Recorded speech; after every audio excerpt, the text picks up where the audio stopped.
Here, it counts against infant mortality. Okay, so we have to be consistent. In some countries, it's not considered a live birth until it actually says "Hello, comrade." Okay, so we have to be consistent. Better measures of healthcare delivery are critical illness survival rates. Okay, and I'll go through this really quick because I see that the time is ticking. Cancer survival rate. Mortality rates in the U.S. is 19% from prostate. In the UK, it's 57%, France 49%, Canada 25%. Breast cancer, we only have a 25% mortality rate. UK is almost double at 46%. So the critical illness survival rates are a much better measure of healthcare delivery.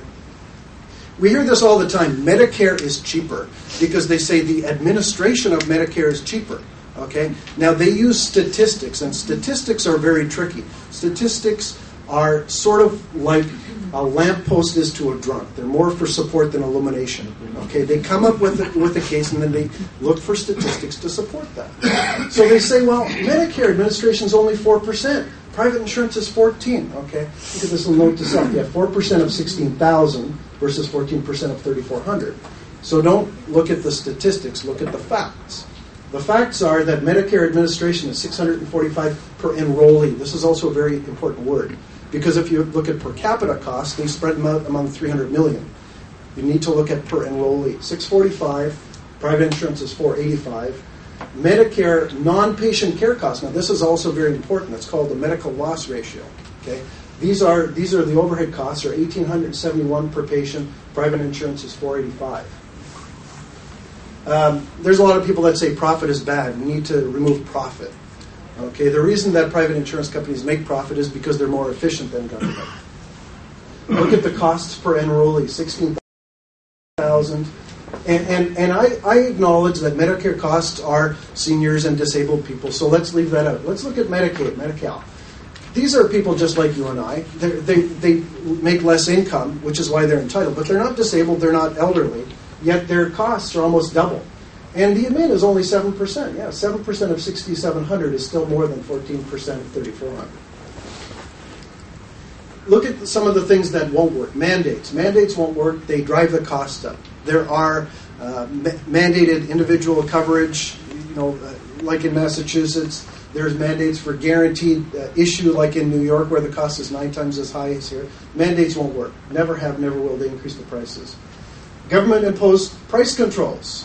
Okay, mandated medical loss ratios like the AB11X that just failed had a mandated medical loss ratio.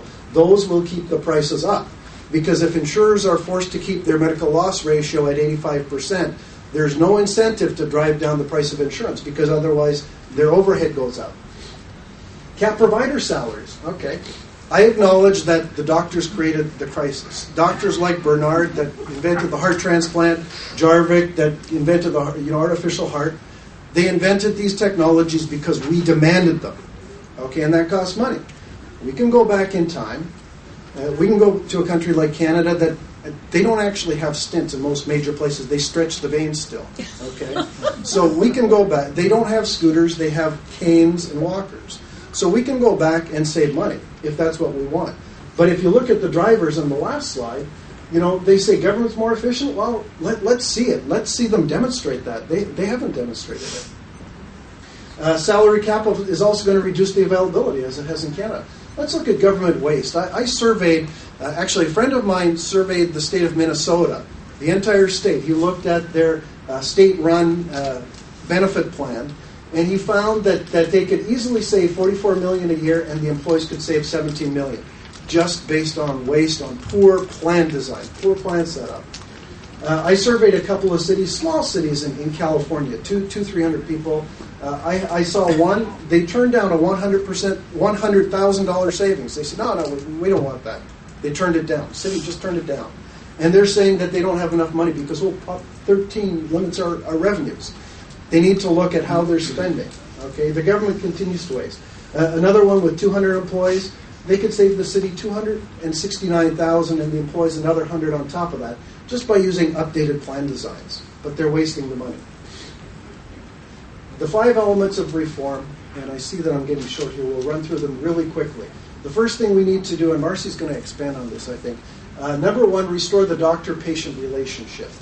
When those healthcare decisions, medical care decisions are made between the patient and the doctor, rather than a third-party payer that says, yes, you can have the $700 MRI, or no, you can't. They're much better decisions. Restore the principles of insurance. Remove third-party payers from routine care, but allow pre-tax funding of medical expenses. This is an important one. There is a federal statute, Section 105 of the Internal Revenue Code, which says that employers can help their employees pay for deductibles and stuff like that. But in California, the insurance companies are prohibiting that. Number 4, require transparency, and in hospital and provider billing, require that rates be clearly posted. Number 5, remove government-imposed barriers to free market competition. Doctor-patient relationship, I'll skip over because Marcy's going to talk about that. Principles of insurance. Insurance is meant to cover expenses of large magnitudes with fairly infrequent exposure, okay? But they're meant to cover costs where the winners and losers are not known in advance, okay? Insurance is income redistribution. If the winners and losers aren't known in advance, that's fine.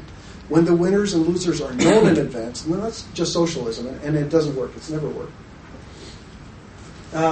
Third party from routine care. What some of the insurance companies have tried to do is micromanage health plans where they have the patient pay $25 and then they pay another $35. But that's where all the wasted administration is adjudicating each and every one of those tiny little claims. If the third-party payers were out of routine care and the employer were allowed to fund them pre-tax, we would save a lot of money. Transparency in rates. Okay, if you go into a car shop, it says labor rate $95. And if you say, you know, something's wrong with my transmission, they'll say, I think it's going to be 2.5 hours, but we'll call you if it's going to be more than 3. Why can't we do that in medical care? When you call a hospital, they won't even tell you how much it is. They'll say, well, who's paying? Well, what does it matter? How does that affect the cost? We need more transparency. Oops. Okay, barriers from free market, over-regulation by the government, insurance companies preventing employers from taking advantage of the tax code restriction on HRAs, guaranteed issue and community rating, and in California for individual health insurance, it's accept or reject.